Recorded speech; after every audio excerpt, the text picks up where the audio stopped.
Terima kasih klik video ini dan jangan lupa subscribe.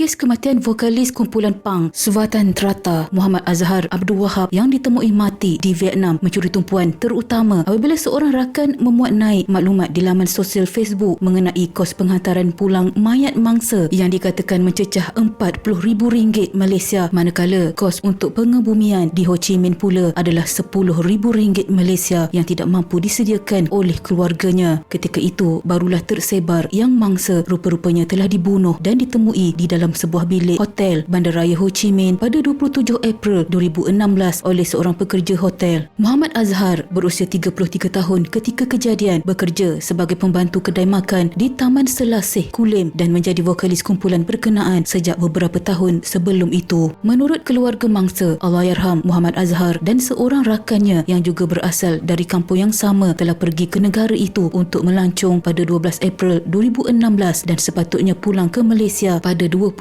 April. Lalu, apa sebenarnya yang telah terjadi kepada mangsa? Ini adalah kisahnya.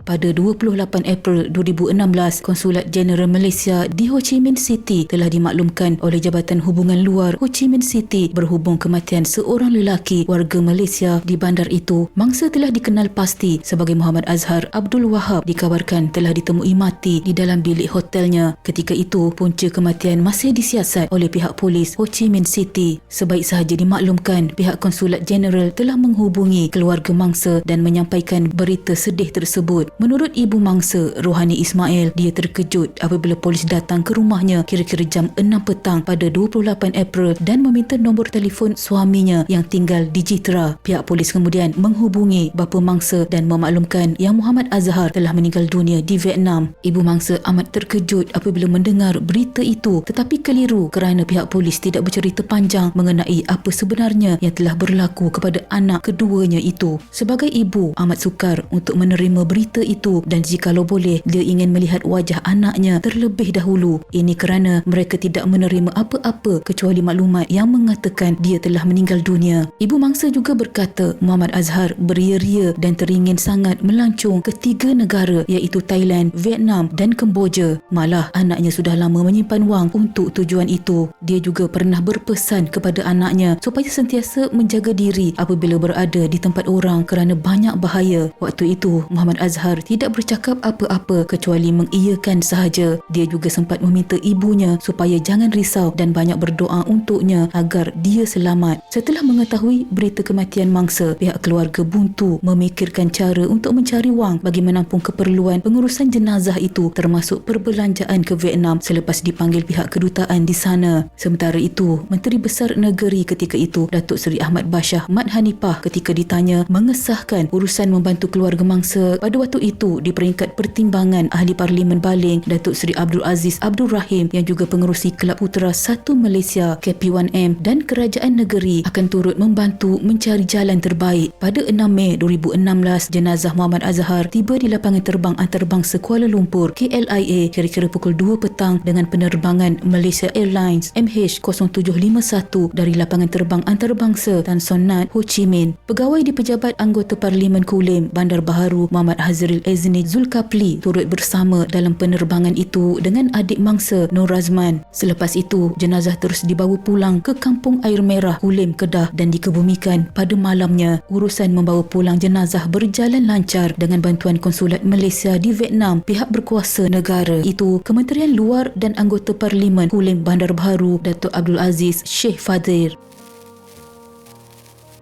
Dalam masa yang sama, ramai yang tertanya-tanya apa sebenarnya yang telah berlaku kepada mangsa sehingga dia meninggal dunia. Mengikut laporan berita tempatan Vietnam, pada hari kejadian kira-kira jam 7 malam 27 April, seorang pekerja sebuah hotel di Jalan Bui Vien naik ke tingkat 1 hotel tersebut untuk memeriksa kerana mendapati terdapat bau busuk yang kuat dari satu bilik. Dia melihat pintu bilik Muhammad Azhar tertutup lalu diketuknya. Tiada siapa menjawab yang menyebabkan dia mengesyaki ada sesuatu yang yang tidak kena. Apabila pekerja itu membuka pintu, dia panik melihat Muhammad Azhar terbaring kaku di atas katil dengan kesan darah di lantai. Lantas dia melaporkannya kepada pihak polis. Sejurus menerima berita itu, Polis Daerah 1 bekerjasama dengan pasukan profesional polis bandar untuk menjalankan pemeriksaan di tempat kejadian dan mengambil keterangan saksi bagi menjelaskan punca pembunuhan. Menurut laporan pemilik hotel itu, pada 23 April, Muhammad Azhar Abdul Wahab dan Muhammad Zulfaiz Khalid datang menyewa bilik di tingkat 1 untuk menginap. Pada petang 26 April, kedua-duanya turun ke kaunter penerimaan tetamu untuk meminjam pasport mereka bagi membeli tiket kapal terbang pulang, dan kira-kira setengah jam kemudian kedua-duanya pulang ke hotel dan pergi ke bilik mereka. Beberapa minit kemudian, penyambut tetamu ternampak Muhammad Zulfaiz Khalid bergegas keluar dari hotel dengan membawa beg. Penyambut tetamu hotel bertanya kepadanya ke mana dia mahu pergi, dan dia menjawab bahawa mahu pergi berjumpa seorang kenalan, tetapi dia tidak pulang sehingga mereka mendapat tahu berita mengenai Muhammad Azhar yang telah meninggal dunia pada keesokannya. Menurut pegawai penyiasat, pada badan mangsa terdapat banyak kesan tetakan di bahagian kepala dan bahu. Mangsa dipercayai meninggal dunia kira-kira sehari sebelum itu, dan sewaktu dijumpai, mayat berada dalam proses reput yang teruk. Bagaimanapun, apabila diketahui rakan mangsa Muhammad Zulfaiz tidak ada di lokasi kejadian, polis mengesyaki yang dia berkemungkinan terlibat dalam pembunuhan itu. Melalui akhbar Polis Bandaraya Ho Chi Minh, agensi penyiasat menyeru agar Muhammad Zulfaiz segera hadir di balai polis untuk membantu siasatan. Polis Daerah 1 menjalankan pencarian terhadap suspek Muhammad Zulfaiz berusia 31